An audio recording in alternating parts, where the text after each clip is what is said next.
you touched a bit on the general supervision component. Just walk me through that one last time really quickly, the benefit that we're seeing now in that space. Yeah, we typically handle a lot of enrollment services and campaigns for our clinics that we work with.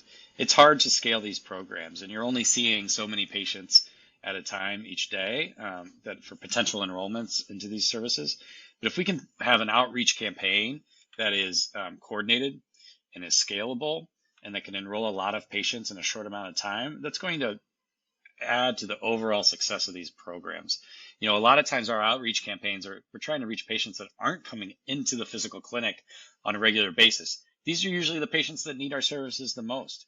They're not regularly coming in. They're not connected to the clinics. So now we can help aid in that and reach out to a patient that is still an established patient, but isn't coming in on a regular basis. And then that allows us again to fill those gaps, possibly set appointments for the clinics and patients and get them more on a more regular schedule. Yeah, what a great way to reach out to those patients who normally you could lose track of, right? I understand there's also an upside for remote therapeutic monitoring. Can you speak to that a bit? Yeah, this is a new service and code approved actually last year by Medicare. It's now bundled into this G0511 code that I talked about.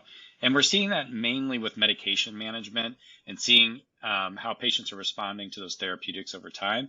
It could also be based on a regimen or a specific maybe physical therapy plan or a post-discharge plan that is you're going to see these improvements in monitoring over time. And these are also bundled in through these codes. There could be a device, there might not be a device. You need to track some measurements and see some improvement.